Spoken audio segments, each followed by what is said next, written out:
सिर्फ दो छोटे छोटे टॉपिक रह गए अपने अगले चैप्टर थोड़ा जो लॉज ऑफ मोशन वाला कंप्लीट है ਉਹਨਾਂ ਚੋਂ ਇੱਕ ਹੈਗਾ ਤੁਹਾਡੇ ਕੋਲ horse and cart problem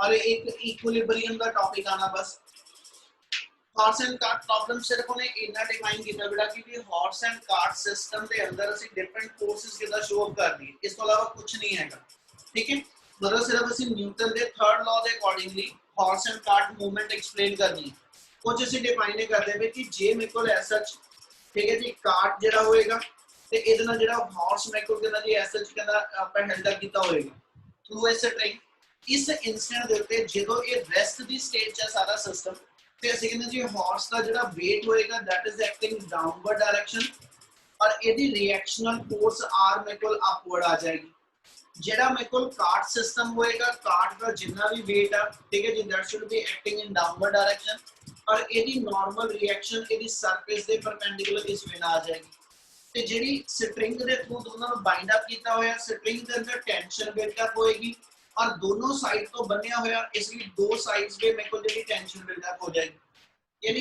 as such इस मोमेंट ते जे इस सिस्टम रेस्ट दी स्टेट चा ते इस मोमेंट ते वेट नु नॉर्मल रिएक्शन हॉर्स नु बैलेंस करके रखो ठीक है और दूसरे पासे तो को जेड़ा कार्ट दा वेट होएगा जेड़ा कार्ट वेट होएगा that is to be balanced by the reaction r2 यानी आ मेरे को बैलेंस स्टेट होएगी सिस्टम दी इना क्लियर है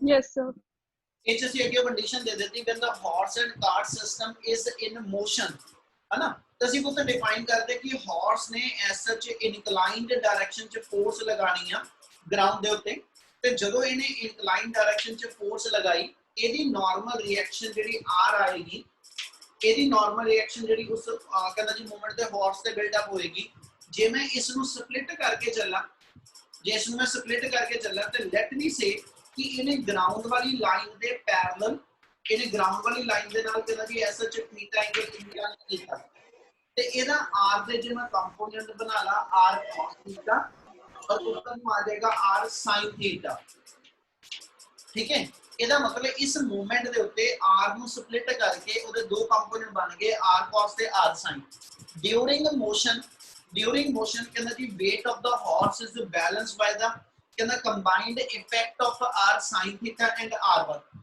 यानी इना दोनों दा जेड़ा combined upward force बनेगी इन्हें उधर weight ਨੂੰ during running state balance कर देना और जेड़ा r cos theta होएगा which is acting in forward direction है ना इस पूरे सिस्टम दे अगेंस्ट ਅਸੀਂ कह रहे ਜਿਹੜੀ रोड और टायर ਦੇ ਵਿੱਚ force of friction होएगी ਜਿਹੜੀ रोड और टायर ਚ force of friction होएगी which will oppose the motion J a horse and cart system move करता पिया ते कहना जी इको ही कंडीशन होएगी कि r cos theta which pull the horse and cart system in forward direction it should be greater than the force of friction यानी जे r cos theta दी value इस फोर्स ऑफ फ्रिक्शन तो greater रहेगी या minimum ਇਹਦੇ equal आएगी ਤੇ उस मोमेंट ਤੇ कहना जी हॉर्स एंड कार्ट सिस्टम में कुछ सारे का सारा फॉरवर्ड डायरेक्शन पुल अप हो जाएगा क्या आज ही समय लगी यस सर ਇਹ ਕਿਸੇ ਨੂੰ ਕੋਈ ਡਾਊਟ ਹੈ ਬੱਚੇ ਕਿ ਇਨਾ ਕਲੀਅਰ ਹੈ ਬੇਟਾ ਸਰ ਹੌਰਸ ਫੋਰਸ ਪਿੱਛੇ ਨੂੰ ਲਗਾ ਰਿਹਾ ਹੈ ओरिजिनली ਤੁਸੀਂ ਕਿਉਂਕਿ ਰਿਐਕਸ਼ਨ ਉੱਪਰ ਨੂੰ ਲਿਖਿਆ ਤੇ ਫੋਰਸ ਥੱਲੇ मतलब ਲੜੇ ਜਦੋਂ ਆਪਾਂ ਪੁੱਤ ਪੈਰ ਦੇ ਨਾਲ ਆਪਾਂ ਜਦੋਂ ਆਪਾਂ ਤੁਰਦੇ ਆ ਠੀਕ ਹੈ ਜਦੋਂ ਆਪਾਂ ਵੀ ਤੁਰਦੇ ਆ ਤੇ ਆਪਾਂ ਕੀ ਕਰਦੇ ਆ ਆਪਣੇ ਅੱਡੀ ਨਾਲ ਜਾਂ ਆਪਣੇ ਪੱਬ ਨਾਲ ਆ ਪੋਰਸ਼ਨ ਆਪਾਂ ਫਲੈਟ ਵੇ ਨਾਲ ਮੂਵ ਨਹੀਂ ਕਰਦੇ ਜਿਵੇਂ ਤੁਸੀਂ ਫੋਰਸ ਇਸ ਵੇ ਨਾਲ ਅਪਲਾਈ ਕਰਦੇ ਹੋ ਜਦੋਂ ग्राउंड ਨੂੰ ਮੈਂ ग्राउंड ਦੇ ਉੱਤੇ ਮੈਂ ਐਕਸ਼ਨ ਪਰਫਾਰਮ ਕਰਾਂਗਾ ਤੇ ग्राउंड ਮੈਨੂੰ ਰਿਐਕਸ਼ਨ ਫਾਰਵਰਡ ਡਾਇਰੈਕਸ਼ਨ ਚ ਦੇਗੀ ਹਾਂਜੀ ਉਸ ਫਾਰਵਰਡ ਰਿਐਕਸ਼ਨ ਦਾ ਇੱਕ ਕੰਪੋਨੈਂਟ ਜਿਹੜਾ ਹੋਏਗਾ ਕਿਉਂਕਿ ਮੈਨੂੰ ग्राउंड ਦੇ ਉੱਤੇ ਫੋਰਸ ਮੈਂ ਇਨਕਲਾਈਨ ਲਾਈ ਆ ਆਪਾਂ ਐ ਪੈਰ ਰੱਖ ਕੇ ਤਾਂ ਕਹਿੰਦਾ ਜੀ ਤੁਰਦੇ ਨਹੀਂ ਪਏ ਹਨਾ ਜੇ ਮੈਂ ਘਸੀੜਦਾ ਹੋਵਾਂ ਪੈਰ ਨੂੰ ਸਲਾਈਡ ਕਰਦਾ ਹੋਵਾਂ ਫਿਰ ਮੇਰਾ weight ਡਾਊਨਵਰਡ ਦਾ ਰਿਐਕਸ਼ਨ ਅਪਵਰਡ ਆਵੇ ਠੀਕ ਹੈ ਫਿਰ ਉਹ ਆਪਸ ਵਿੱਚ ਬੈਲੈਂਸਿੰਗ ਹੈ ਯਾਨੀ ਹੌਰੀਜ਼ੌਂਟਲ ਫੋਰਸ ਮੇਰੀ ਕੋਈ ਨਹੀਂ ਇਨਵੋਲਵਡ पर ਜਦੋਂ ਤੁਸੀਂ ਐਸ ਐਚ ਇਨਕਲਾਈਨਡ ਡਾਇਰੈਕਸ਼ਨ ਚ ਪੈਰ ਨੂੰ ਦੱਬਦੇ ਹੋ ਤੇ ਇਹਦੇ ਨਾਲ ਇਹਦੀ ਰਿਐਕਸ਼ਨਲ ਫੋਰਸ ਜਿਹੜੀ ਆਈ ਉਹ ਵੀ ਇਨਕਲਾਈਨਡ ਆਊਗੀ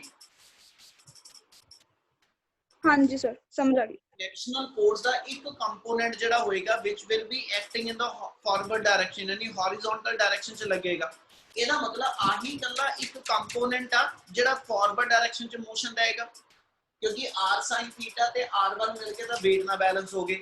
ਟੈਂਸ਼ਨ ਸਟਰਿੰਗ ਚ ਹੁਣ ਵੀ ਬੈਲੈਂਸ ਸਟੇਟ ਚ, normal reaction of the cart and the weight ਇਹ ਆਪਸ ਬੈਲੈਂਸ ਹੈਗੇ, ਠੀਕ ਹੈ।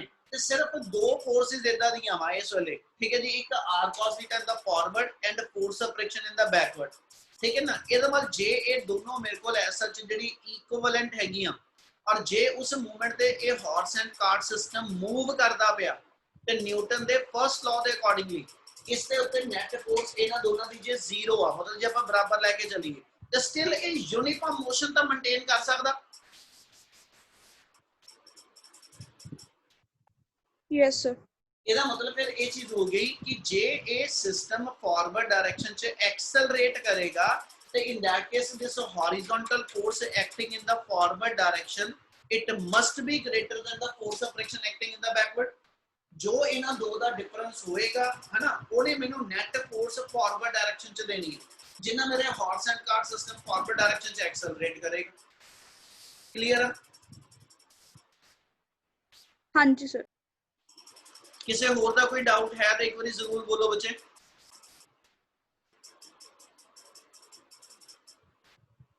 ਹਾਂਜੀ ਇਹਨਾਂ ਕਲੀਅਰ ਹੈ ਪੁੱਤ ਸਾਰਿਆਂ ਨੂੰ? Yes, sir. ਚਲੋ ਕਰੀਏ ਨੈਕਸਟ ਟਾਪਿਕ। ਚਲੋ Yes, sir. ਚਲੋ ਲਾਸਟ ਟਾਪਿਕ ਹੈ ਪੁੱਤ, ਆਲਰੇਡੀ ਆਪਾਂ ਉਹਦੀ ਗੱਲ ਅੱਗੇ ਵੀ ਸੈਕੰਡ ਯੂਨਿਟ ਚ ਇੱਕ ਥਾਂ ਤੇ ਕੀਤੀ ਹੋਈ ਆ, ਉਹੀ ਸੇਮ ਚੀਜ਼ ਹੁਣ ਵੀ ਆਪਣੀ ਰਿਪੀਟ ਹੋਣੀ ਹੈ। And the topic is equilibrium of concurrent forces। equilibrium of concurrent forces ਹੋਣ ਦਾ ਮਤਲਬ ਇਹ ਹੋਏਗਾ, ਟਾਪਿਕ ਹੈਗਾ ਆਪਣਾ equilibrium of concurrent forces। पहला वर्ड concurrent किहनू कहिए जी?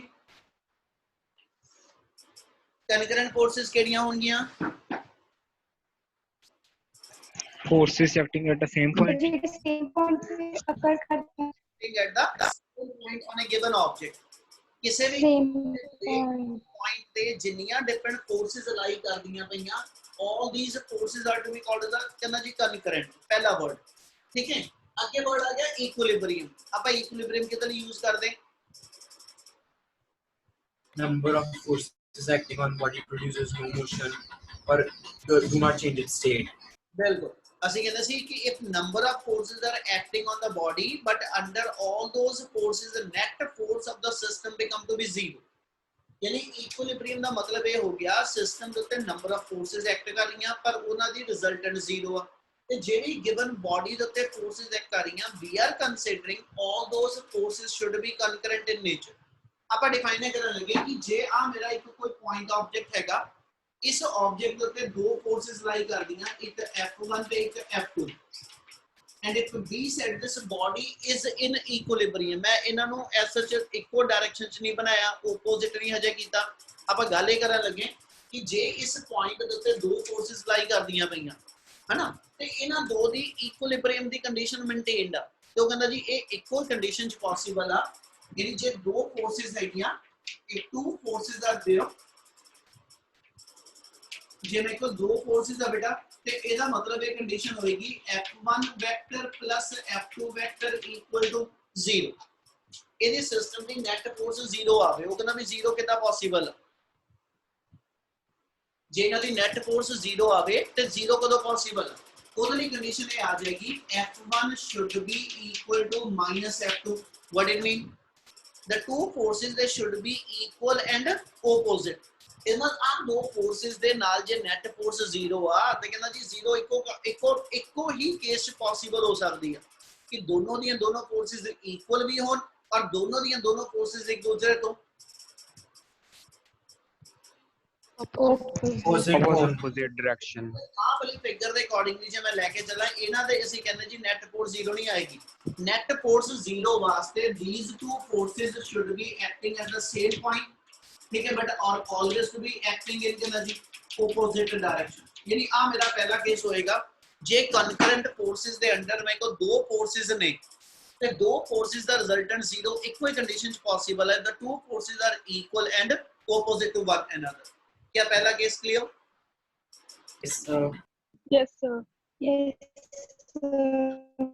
ਇਹਦਾ ਹੀ ਪੁੱਤ ਸੈਕਿੰਡ ਕੇਸ ਆਪਾਂ ਇਹ ਬਣਾ ਰਹੇ ਹਾਂ if we have a more than two forces ਯਾਨੀ ਜੇ ਮੇਰੇ ਕੋਲ 3 ਫੋਰਸਸ ਨੇ and system is in equilibrium ਉਹਨੂੰ ਕਿੱਦਾਂ ਜਸਟੀਫਾਈ ਕਰ ਦਈਏ ਤੇ ਬੇਟਾ ਉਹਨਾਂ ਦੀ ਕੰਡੀਸ਼ਨ ਇਹ ਬਣਾ ਦਿਓ ਇਹ ਪਹਿਲਾ ਕੇਸ ਬਣਿਆ ਸੈਕਿੰਡ ਕੇਸ ਇਹ ਬਣਾ ਰਹੇ if 3 concurrent forces are there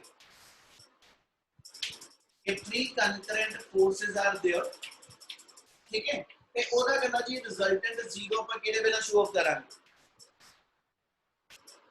ਉਹ ਜੇ ਆਪਾਂ ਆ ਸ਼ੋ ਆਫ ਕਰਾਂ ਕਿ ਜੇ ਮੰਨ ਲਓ ਮੇਰੇ ਕੋਲ ਆ ਕੋਈ 3 ਫੋਰਸਸ ਨੇ ਠੀਕ ਹੈ which are acting in the different direction f1 f2 and third one is the f3 ਜੇ ਆ ਮੇਰੇ ਕੋਲ 3 ਫੋਰਸਸ ਨੇ ਜਿਹਨੂੰ OA OB ਤੇ OC ਸਾਈਡ ਨਾਲ ਅਸੀਂ ਸ਼ੋ ਆਫ ਕਰੀਏ ਤੇ ਜੇ ਇਹ ਤਿੰਨਾਂ ਦਾ ਰਿਜ਼ਲਟੈਂਟ 0 ਪੋਸੀਬਲ ਆ ਉਹ ਕਹਿੰਦਾ ਜੀ ਇਹਨਾਂ ਦਾ 0 ਰਿਜ਼ਲਟੈਂਟ ਕਿਹੜੇ ਵੇਲੇ ਪੋਸੀਬਲ ਹੋਏਗਾ ਤੇ ਬੇਟਾ ਉਹ ਚ ਕੰਡੀਸ਼ਨ ਇਹ ਆ ਜਾਊਗੀ ਪਹਿਲਾਂ 2 ਦਾ ਰਿਜ਼ਲਟੈਂਟ ਕੱਢ ਲਓ ਕਿਉਂਕਿ ਰਿਜ਼ਲਟੈਂਟ ਜਦੋਂ ਅਸੀਂ ਕੈਲਕੂਲੇਟ ਕਰਦੇ ਵੈਕਟਰ ਕੁਆਂਟੀਟੀ ਕੋਈ ਹੋਵੇ ਜ਼ਰੂਰੀ ਨਹੀਂ ਫੋਰਸ ਦੀ ਗੱਲ ਕਰਦਾ ਹਮੇਸ਼ਾ ਪਹਿਲਾਂ 2 ਦਾ resultant triangle parallelogram law resolution of vector ਕਿਸੇ ਮੈਥਡ ਨਾਲ 2 ਦਾ ਰਿਜ਼ਲਟੈਂਟ ਕੱਢ ਲਓ ਜਿਹੜੀ 2 ਦੀ ਰਿਜ਼ਲਟੈਂਟ ਫੋਰਸ ਆਏਗੀ ਤੇ ਜਿਹੜੀ ਥਰਡ ਪੈਂਡਿੰਗ ਫੋਰਸ ਹੋਏਗੀ ਇਹਨਾਂ ਮੇਰੇ ਕੋਲ ਫਿਰ 2 ਫੋਰਸਸ ਦੀ ਫੇਰ ਬਚ ਜਾਣੀਆਂ ਆ ਲਾਈਨ ਸਿਰ ਤੁਹਾਡੇ ਸਮਝਣ ਵਾਲੀ ਹੈ ਕਿ ਜੇ ਮੇਰੇ ਕੋਲ ਐਸ ਸੱਚ ਇਸ ਮੂਮੈਂਟ ਤੇ ਅਸੀਂ ਕਹਿੰਦੇ ਬਾਡੀ ਇਕੁਇਲਿਬ੍ਰੀਅਮ ਚ ਇਹਦਾ ਮਤਲਬ f1 f2 f3 0 ਆ ਉਹ ਕਹਿੰਦਾ ਜੀ ਇਹਦੀ ਕੰਡੀਸ਼ਨ ਕਿੱਦਾਂ ਬਣਾ ਦਈਏ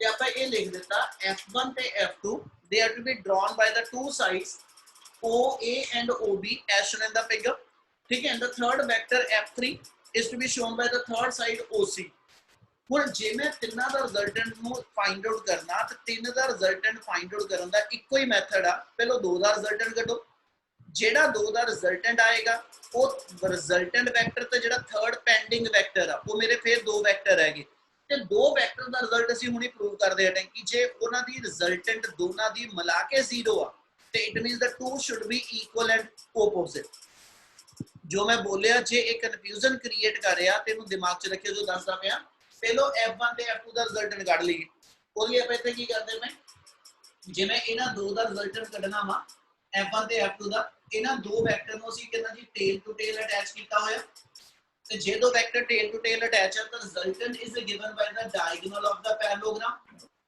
ਔਰ ਡਾਇਗੋਨਲ ਦੇ ਅਲੋਂਗ ਜਿਹੜੀ ਫੋਰਸ ਆ ਗਈ ਉਹਨੂੰ ਮੰਨ ਲਓ ਆਪਾਂ f ਡੈਸ਼ ਕਹਿੰਦੇ ਪਏ ਜਾਂ f ਕਹਿ ਲਓ ਨਾਮ ਕੁਝ ਵੀ ਦੇ ਦਿਓ ਹੁਣ ਜਿਹੜੀ f ਡੈਸ਼ ਵਾਲਾ ਵੈਕਟਰ ਬਣੇਗਾ ਹੈਨਾ ਤੇ ਜਿਹੜਾ ਥਰਡ ਪੈਂਡਿੰਗ ਵੈਕਟਰ f3 ਹੋਏਗਾ ਜੇ ਇਹਨਾਂ ਦੋਨਾਂ ਨੇ ਇਕੁਇਲਿਬ੍ਰੀਅਮ ਮੇਨਟੇਨ ਕੀਤਾ ਵਾ ਤੇ ਆਹੀ ਸੇਮ ਕੰਡੀਸ਼ਨ ਫੇਰ ਬਣ ਗਈ ਕਿ 2 ਵੈਕਟਰ ਦਾ ਇਕੁਇਲਿਬ੍ਰੀਅਮ ਉਦੋਂ ਪੋਸੀਬਲ ਆ ਜੇ ਦੋਨੋਂ ਦੀਆਂ ਦੋਨੋਂ ਆਪਸ ਵਿੱਚ equal but should be in opposite direction ਜੇ ਇਹ ਕੰਡੀਸ਼ਨ ਸਮਝ ਲੱਗੀ ਜੋ ਦੱਸਦਾ ਮੈਂ ਤਾਂ ਬੋਲੋ ਇੱਕ ਵਾਰੀ Yes, sir. Yes, sir. ਸਮਝ ਲੱਗੀ ਬੱਚੇ ਆਪਾਂ ਇਕੁਇਲਿਬ੍ਰੀਅਮ ਕੰਡੀਸ਼ਨ ਵੀ ਦੱਸੀ ਸੀ ਕੋਈ ਦੱਸੂਗਾ ਕਿਹੜੀ ਸੀਗੀ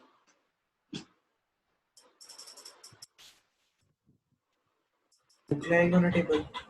ਹਾਂਜੀ Book lying on a table. ਉੱਚੀ ਬੋਲ ਨਹੀਂ ਸੁਣਿਆ Book lying on a table. ਨਹੀਂ ਮੈਂ ਐਗਜ਼ਾਮਪਲ ਨਹੀਂ ਪੁੱਛ ਰਿਹਾ ਬੇਟਾ ਮੈਂ ਕਹਿ ਰਿਹਾ ਕਿ ਆਪਾਂ ਕਿਹੜੀ ਹੋਰ ਕੰਡੀਸ਼ਨ ਪੜੀ ਆ ਜਿਹੜੀ ਇਕੁਇਲਿਬ੍ਰੀਅਮ 'ਚ ਵੀ ਲਗਾਣੇ ਆਪਾਂ ਜਿਹੜੀ ਇਕੁਇਲਿਬ੍ਰੀਅਮ 'ਚ ਲਗਾ ਸਕਦੇ Closed polygon वाली sir. ਬਿਲਕੁਲ ਕਲੋਜ਼ ਪੋਲੀਗਨ ਬਣਦੀ ਫਿਰ ਆਪਾਂ ਇੱਕ ਪੜੀ ਸੀਗੀ ਲੈਮਿਸ ਥਿਓਰਮ ਚੇਤਾ Yes, sir. Yes, sir. ਸੀਗੀ ਲੈਮਿਸ ਥਿਓਰਮ ਲੱਗਦੀ ਹੈ ਬੇਟਾ ਫਿਰ ਦੂਜਾ ਸੀ ਕਿਹਾ ਸੀ ਕਿ ਜੇ 3 ਵੈਕਟਰ ਇਕੁਇਲਿਬ੍ਰੀਅਮ 'ਚ ਹੋਣਗੇ ਉਹਨਾਂ 3 ਵੈਕਟਰ ਨਾਲ ਇੱਕ ਟ੍ਰਾਇੰਗਲ ਫਾਰਮ ਕਰੋ 3 ਵੈਕਟਰ ਤੇ ਟ੍ਰਾਇੰਗਲ ਦੀਆਂ 3 ਸਾਈਡ ਦੀ ਕੋਰਸਪੋਂਡਿੰਗ ਰੇਸ਼ੋ ਜਿਹੜੀ ਆ ਉਹ ਵੀ ਆਪਸ ਵਿੱਚ ਇਕੁਅਲ ਆਉਂਦੀ ਆ ਠੀਕ ਹੈ ਹੁਣ ਇੱਥੇ ਸਿਰਫ ਔਰ ਸਿਰਫ ਅਸੀਂ ਐਸ ਸੱਚ ਇਕੁਇਲਿਬ੍ਰੀਅਮ ਦੀ ਗੱਲ ਕਰਦੇ ਪਏ ਔਰ ਇਕੁਇਲਿਬ੍ਰੀਅਮ ਵਰਡ ਫੋਰਸਿਸ ਨਹੀਂ ਸਟੈਂਡ ਕਰਦਾ ਪਿਆ ਇਸ ਲਈ ਵੈਲੋਸਿਟੀ ਵੈਕਟਰ ਜਾਂ ਕੋਈ ਹੋਰ ਵੈਕਟਰ ਕੁਆਂਟੀਟੀ ਨਹੀਂ ਲੈ ਰਹੇ ਇਸ ਲਈ ਜੇ ਇਕੁਇਲਿਬ੍ਰੀਅਮ ਆਫ ਕਨਕਰੈਂਟ ਫੋਰਸਿਸ ਆ ਗਿਆ ਤੇ ਇਹਦਾ ਮਤਲਬ ਇੱਥੇ ਐਗਜ਼ਾਮਪਲ ਸਿਰਫ ਆਪਾਂ ਫੋਰਸ ਨਾਲ ਡਿਫਾਈਨ ਕਰਦੇ ਪਏ ਤੇ ਕੇਸ ਇਹ ਬਣਾ ਰਹੇ ਕਿ ਜੇ ਇਸ ਮੂਮੈਂਟ ਦਾ ਸਿਸਟਮ ਮੇਰਾ ਇਕੁਇਲਿਬ੍ਰੀਅਮ ਚ ਆ ਤੇ ਦੈਨ ਬੀਟਾ ਰਾਈਟ ਜੇ ਆ ਕੰਡੀਸ਼ਨ ਬਣੇਗੀ ਤੇ ਇਸ ਕੰਡੀਸ਼ਨ ਦੇ ਅੰਦਰ ਆਪਾਂ ਕੀ ਲਿਖ ਸਕਦੇ ਵੀ ਨੋ ਦੈਟ according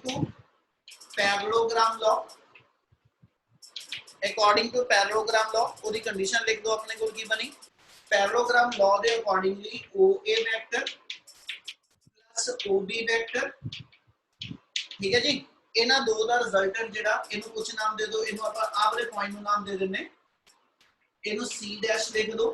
ਇਹ ਮਤਲਬ ਆਪਣੀ ਆ condition I C F1 equal to -F2, ਇਹ ਪਿਛਲੇ ਪਾਰਟ ਚ, ठीक है, यानी OA vector plus OB vector equal to OC dash, ठीक है। इना दो दा रिजल्टेंट है डायगोनल दे अलोंग OC डैश आ गया। क्या आ कंडीशन समझ लगी? Yes sir. हुन जे मैं तिन्ना दा रिजल्टेंट कढना वा है ना, ते तीजा वेक्टर मेरा OC आ, ते आपां क्या करिए OC नु इना दोनों साइड ते ऐड करा दियो।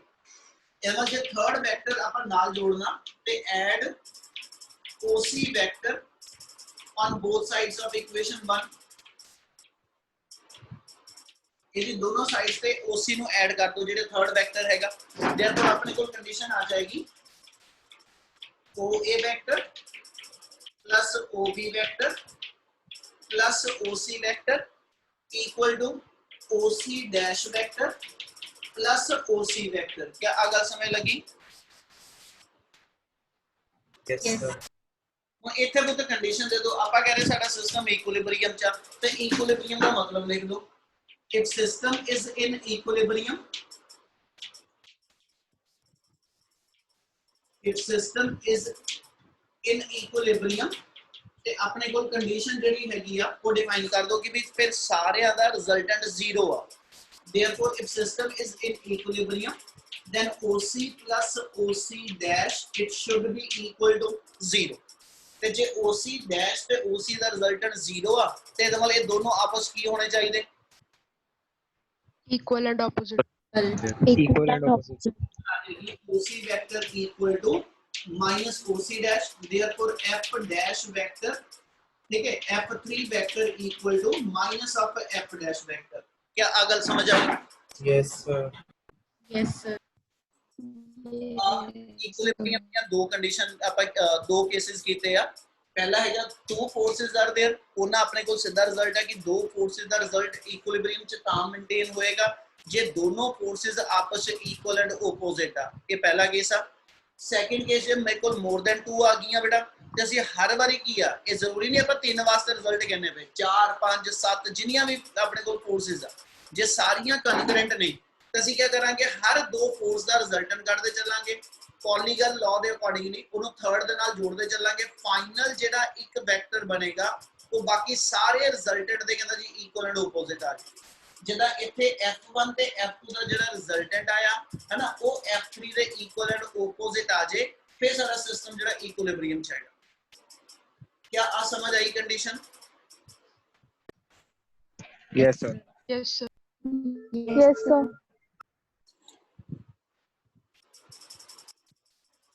करा कंटिन्यू बेटा। Yes sir. Yes sir. ਆਪਾਂ ਫੋਟੋ ਕਲਿੱਕ ਕਰ ਲਈਏ, ਫਿਰ ਉਸ ਤੋਂ ਬਾਅਦ ਆਪਾਂ ਅੱਗੇ ਕੰਟੀਨਿਊ। ਇੰਪੋਰਟੈਂਟ ਹੈ ਬੇਟਾ, ਜਿਹੜਾ ਸਿਨੋਪਸਿਸ ਵਾਲਾ ਪਾਰਟ ਹੈ ਉਹਦੇ ਅੱਗੇ ਦਿੱਤੇ ਹੋਏ ਥਿਊਰੀ ਵਾਲੇ ਪੇजेस, ਠੀਕ ਹੈ, ਉਹ ਬਹੁਤ ਚੰਗੀ ਤਰ੍ਹਾਂ ਇੱਕ ਵਾਰੀ ਉਹਨਾਂ ਦੇ ਸਾਰੇ ਕੇਸਿਸ ਪੜ੍ਹਿਓ, ਉਹ ਤੁਹਾਡੇ ਧਿਆਨ ਨਾਲ ਕਰਨ ਵਾਲੇ ਔਰ ਕੰਪੀਟੀਟਿਵ ਚੋਂ ਕਾਫੀ ਇੰਪੋਰਟੈਂਟ ਪਾਰਟ ਰੋਲ ਪਲੇ ਕਰਦੇ ਆ। ਠੀਕ ਹੈ, ਉਹਦੇ ਚ ਪੁਲਿਸ ਸਿਸਟਮ ਦੇ ਡਿਫਰੈਂਟ ਕੇਸਿਸ ਬਣਾ ਕੇ ਦਿੱਤੇ ਹੋਏ ਆ, ਬਲੌਕਸ ਦੇ ਡਿਫਰੈਂਟ ਕੇਸਿਸ ਬਣਾ ਕੇ ਦਿੱਤੇ ਹੋਏ ਆ, ਉਹ ਚੰਗੀ ਤਰ੍ਹਾਂ ਜ਼ਰੂਰ ਸਾਰੇ ਇਹਨੇ ਪੜ੍ਹਿਓ। ਠੀਕ ਹੈ ਪੁੱਤ? Okay sir. ਕੋਈ ਇੰਪੋਰਟੈਂਟ ਆ ਛੱਡਿਓ ਨਾ ਕੋਈ ਆ ਨਾ ਵੀ, ਬਾਰ-ਬਾਰ ਕਹਿ ਰਿਹਾ ਉਹ ਚੀਜ਼ਾਂ ਪੜਨ ਵਾਲੀਆਂ ਹੈਗੀਆਂ। Sir ਕੀ ਪੜ੍ਹਨਾ ਇੱਕ ਵਾਰ ਰਿਪੀਟ ਕਰ ਦਿਓ, ਤੁਹਾਡੀ ਆਵਾਜ਼ ਕੱਟ ਗਈ ਸੀ। ਮੈਂ ਭਾਜੀ ਇਹ ਕਿਹਾ ਜਿਹੜੀ ਤੁਹਾਨੂੰ ਐਸਐਚ ਮੈਂ ਐਮਸੀਕਿਊ ਵਾਲੀ ਸ਼ੀਟ ਭੇਜੀ ਨਾ 3rd ਯੂਨਿਟ ਦੀ, ਉਹਦੇ ਵਿੱਚ ਨੂਮੈਰੀਕਲ ਦੇ ਸ਼ੁਰੂ ਹੋਣ ਤੋਂ ਪਹਿਲਾਂ ਇੱਕ ਛੋਟਾ ਜਿਹਾ ਸਿਨੋਪਸਿਸ ਦਾ ਪਾਰਟ ਵੀ ਭੇਜਿਆ ਵਾ, ਮਤਲਬ ਉਹਦੇ ਚ ਥੋੜੇ ਜਿਹੇ ਥਿਊਰੀ ਪੇजेस ਵੀ ਭੇਜੇ ਆ। ਉਹਦੇ ਵਿੱਚ ਫਾਰਮੂਲੇ ਜਿਹੜੇ ਦਿੱਤੇ ਹੋਏ ਨਾ ਉਹ ਸਾਰੇ ਦੇ ਸਾਰੇ, ਜਿੱਦਾਂ ਆਪਾਂ ਕਨੈਕਟਡ ਮੋਸ਼ਨ 'ਚ ਇੱਕ ਡੈਰੀਵੇਸ਼ਨ ਕੀਤੀ ਪੁਲੀ ਸਿਸਟਮ ਵਾਲੀ, ਠੀਕ ਹੈ, ਪਰ ਉਹ ਇੱਕ ਕੇਸ ਨਹੀਂ ਹੈਗਾ, ਉਹ 'ਚ ਨੰਬਰ ਆਫ ਕੇਸਿਸ ਬਣ ਸਕਦੇ ਆ। ਜੇ ਮੇਰੇ ਕੋਲ ਡਬਲ ਪੁਲੀ ਸਿਸਟਮ ਆ ਜਾਏ, ਜੇ ਮੇਰੇ ਕੋਲ ਐਸਐਚ ਕਹਿੰਦਾ ਜੀ ਸਰਫੇਸ ਫ੍ਰਿਕਸ਼ਨ ਵਾਲੀ ਆ ਜਾਏ, ਠੀਕ ਹੈ, ਜਾਂ ਮੇਰੇ ਕੋਲ ਪੁਲੀ ਜਿਹੜੀ ਉਹ ਰੋਟੇਟ ਕਰਦੀ ਹੋਵੇ, ਇਹਦਾ ਦੇ ਡਿਫਰੈਂਟ ਕੇਸਿਸ ਕੋਈ ਵੀ ਬਣ ਸਕਦੇ। ਮੰਨ ਲਓ ਮੇਰੇ ਕੋਲ ਕੋਈ ਇਨਕਲਾਈਨਡ ਪਲੇਨ ਦੇ ਉੱਤੇ ਦੋ ਪੁਲੀਜ਼ ਆ ਗਈਆਂ है ना, ਇਹਦਾ ਦੇ ਡਿਫਰੈਂਟ ਕੇਸਿਸ ਆ। ਡੈਰੀਵੇਸ਼ਨ ਇੱਕੋ ਦੀ ਆ, ਡੈਰੀਵੇਸ਼ਨ ਆਪਾਂ ਇੱਕੋ ਹੀ ਕੀਤੀ ਹੈ ਜਿਹੜੇ ਆਪਣੇ ਸਿੰਪਲੈਸਟ ਪੁਲੀ ਸਿਸਟਮ ਸੀਗਾ, ਠੀਕ ਹੈ, ਬਟ ਐਸਐਚ ਕੰਪੀਟੀਟਿਵ ਵਾਲੇ ਪਾਰਟ ਦੇ ਅੰਦਰ ਵੀ ਤੇ ਉਦਾਂ ਵੀ ਨੂਮੈਰੀਕਲ ਵਾਲੇ ਪੋਰਸ਼ਨ ਦੇ ਅੰਦਰ ਵੀ ਤੁਹਾਨੂੰ ਐਸਐਚ ਉਤੋਂ ਪੁਲੀ ਸਿਸਟਮ ਦੇ ਡਿਫਰੈਂਟ ਕੇਸਿਸ ਚਾਹੀਦੇ ਆ। ਠੀਕ ਹੈ, ਉਹ ਕੇਸਿਸ ਕਾਫੀ ਹੱਦ ਤੱਕ ਉਹਦੇ ਵਿੱਚ ਡਿਸਕਸ ਕੀਤੇ ਹੋਏ ਆ, ਜਿਹੜੇ ਪੇजेस ਭੇਜੇ ਆ ਮੈਂ ਤੁਹਾਨੂੰ। ਇਹ ਕਿਹਾ ਕਿ ਉਹਨਾਂ ਨੂੰ ਜ਼ਰੂਰ ਚੰਗੀ ਤਰ੍ਹਾਂ ਸਾਰੇ ਫਾਰਮੂਲੇ ਨੂੰ ਪੜ੍ਹਿਓ, ਬਣੇ ਕਿੱਦਾਂ ਵਾ ਉਹ ਬਣਾਉਣ ਦੀ ਕੋਸ਼ਿਸ਼ ਕਰਿਓ, ਇਹ ਕਹਿਣਾ ਮੈਂ। Okay, sir. हाँ जी, क्लियर है जी, करिए continue. Yes, sir. Yes, sir. Next हम न्यूमेरिकल शीट खोल लो, करिए आप शुरू।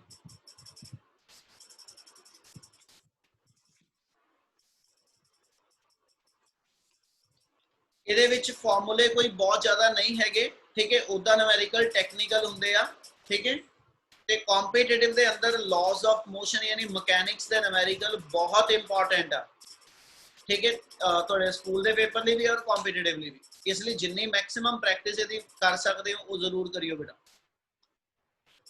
फर्स्ट न्यूमेरिकल वो तो शुरू कर रहे हैं। एन एस्ट्रोनॉट, होल्ड करियो, हाँ जी, फर्स्ट न्यूमेरिकल हैगा शीट दा तुहाडे कोल। An astronaut accidentally gets separated out of his small spaceship accelerating in interstellar space at a constant rate of 100 meter per second square। Line repeat कर रहे हैं, उन्हें अपन की क्या एक एस्ट्रोनॉट जेड़ा वा वो अपने स्पेसशिप तो बाहर आ गया, ठीक है, आउटर स्पेस दे विच बाहर आ गया, स्पेसशिप जेड़ा वा वो कांस्टेंट एक्सेलरेशन 100 मीटर पर सेकंड स्क्वायर नाल मूव करदा पिया, ठीक है, और जेड़ा एस्ट्रोनॉट है उस तो बाहर आ चुका। उन्हें क्या जी what is the acceleration of the astronaut the instant after he is outside the spaceship? Assume that there is no nearby star to exert the gravitational force on him। मतलब उस एस्ट्रोनॉट ਦੇ ਉੱਤੇ ਕੋਈ ਨੀਅਰਬਾਈ ਸਟਾਰ ਦੀ gravitational force ਨਹੀਂ ਲਾਈ ਕਰਦੀ ਪਈ। Astronaut spaceship ਤੋਂ ਜਦੋਂ ਬਾਹਰ ਨਿਕਲਿਆ, ਠੀਕ ਹੈ ਜੀ, ਉਸ ਵੇਲੇ ਉਹਨੇ ਪੁੱਛਿਆ ਉਹਦੀ ਐਕਸਲਰੇਸ਼ਨ ਕਿੰਨੀ ਹੋਊਗੀ। ਇਹ ਸਿਰਫ ਲੌਜੀਕਲ ਸੋਚਣ ਵਾਲਾ ਕੁਐਸਚਨ ਆ, ਦਿਮਾਗ ਲਾਓ ਤੇ ਮੈਨੂੰ ਦੱਸੋਗੇ। ਉਹਦਾ ਇਹਦੇ ਆਨਸਰ ਸੁਖਨਾ ਥੱਲੇ ਲਿਖੇ ਆ, ਆਨਸਰ ਥੱਲੇ ਉਹ ਨਾ ਪੜਿਓ ਰੱਬ। सर 0 ਹਾਂਜੀ 0 0 ਕਿਉਂ 0 ਜੀ, सेम ਕਿਉਂ 0? आंसर च लिखे सर ਹੁਣ ਤਾਂ ਕੋਈ ਫੋਰਸ ਅਪਲਾਈ ਨਹੀਂ ਹੋ ਰਹੀ, ਹਾਂਜੀ ਕੋਈ ਫੋਰਸ ਅਪਲਾਈ ਨਹੀਂ ਹੋ ਰਹੀ, ਇਸ ਲਈ ਨੋ ਐਕਸਲਰੇਸ਼ਨ। ਹਾਂ ਬਿਲਕੁਲ। ਉਹ ਤੇ ਜਦੋਂ ਬਾਡੀ ਫ੍ਰੀ ਫਾਲ ਸਟੇਟ ਚ ਹੁੰਦੀ ਆ, ਇੱਕ ਚੀਜ਼ ਦਿਮਾਗ ਚ ਲੈ ਕੇ ਆਈਓ, ਜਦੋਂ ਬਾਡੀ ਫ੍ਰੀ ਫਾਲ ਸਟੇਟ ਚ ਆਂਦੀ ਆ ਤਾਂ ਅਸੀਂ ਕਹਿੰਦੇ ਜੀ ਉਹਦੀ ਸਪੇਸਸ਼ਿਪ ਦੇ ਅੰਦਰ ਸੀਗਾ ਤੇ acceleration 100 metre per second square ਸੀਗੀ, ਪਰ ਜਦੋਂ ਉਹ ਉਤੋਂ ਬਾਹਰ ਨਿਕਲ ਚੁੱਕਾ ਇਹਦਾ ਮਤਲਬ ਫ੍ਰੀ ਫਾਲ ਸਟੇਟ ਆ। ਤੇ ਆਪਾਂ ਲਿਫਟ ਵਾਲੇ ਕੇਸ ਦੇ ਅੰਦਰ ਲਿਫਟ ਦਾ ਇੱਕ ਕੇਸ ਕੀਤਾ ਸੀਗਾ ਐਫਰੈਂਟ ਵੇਟ ਵਾਲਾ, ਜਦੋਂ ਲਿਫਟ ਦੀ ਸਟ੍ਰਿੰਗ ਬ੍ਰੇਕ ਕਰਦੀ ਹੈ, ਤੇ ਜਦੋਂ ਲਿਫਟ ਦੀ ਸਟ੍ਰਿੰਗ ਬ੍ਰੇਕ ਕਰਦੀ ਆ ਉਹਦੇ ਅੰਦਰ ਅਸੀਂ ਇਹ ਬੱਚੇ ਸਿਰਫ ਮੂੰਹ ਜਵਾਨੀ ਦਾ ਕੁਐਸਚਨ ਹੈ, ਚ ਲਿਖਣ ਵਾਲਾ ਕੁਝ ਨਹੀਂ ਹੈਗਾ। ਆਪਾਂ ਉਹਦੇ ਚ ਆ ਚੀਜ਼ ਪੜ੍ਹੀ ਆ, we know that r equal to m into g minus a। ਜਿਹੜੀ ਵੀ ਬਾਡੀ ਫ੍ਰੀ ਫਾਲ ਸਟੇਟ ਚ ਮਤਲਬ ਜਿਹੜੀ ਵੀ ਬਾਡੀ ਡਾਊਨਵਰਡ ਮੂਵ ਕਰਦੀ ਪਈ ਆ ਉਹਦਾ ਐਪਰੈਂਟ weight ਜਿਹੜਾ ਵਾ ਉਹ ਆ ਰਿਲੇਸ਼ਨ ਆਪਾਂ ਦੱਸਦੇ ਸੀ, ਐਪਰੈਂਟ weight ਮੀਨ ਫੋਰਸ ਉਹਦੀ ਜਿਹੜੀ ਹੈ। ਤੇ ਜਦੋਂ ਬਾਡੀ ਫ੍ਰੀ ਫਾਲ ਸਟੇਟ ਚ ਆਏਗੀ, ਜਦੋਂ ਬਾਡੀ ਫ੍ਰੀ ਫਾਲ ਸਟੇਟ ਚ ਆਏਗੀ ਹੈ ਨਾ, ਤੇ ਫ੍ਰੀ ਫਾਲ ਸਟੇਟ ਦੇ ਅੰਦਰ ਹਮੇਸ਼ਾ a ਦੀ ਵੈਲਿਊ g ਦੇ ਬਰਾਬਰ ਹੋ ਜਾਂਦੀ, ਔਰ a g ਦੇ ਬਰਾਬਰ ਹੋਣ ਕਰਕੇ ਨੈਟ ਫੋਰਸ 0 ਬਣੀ। ਆ ਗੱਲ ਸਮਝ ਲੱਗੀ? Yes, sir. Yes sir. Yes sir ਤੇ ਆਪਾਂ ਆ ਲਿਖ ਸਕਦੇ we know that, ਠੀਕ ਹੈ, we know that net force acting on the astronaut, net force acting on astronaut is given by, ठीक है, ਉਹਦੀ ਵੈਲਿਊ ਆ ਜਾਏਗੀ F equal to m into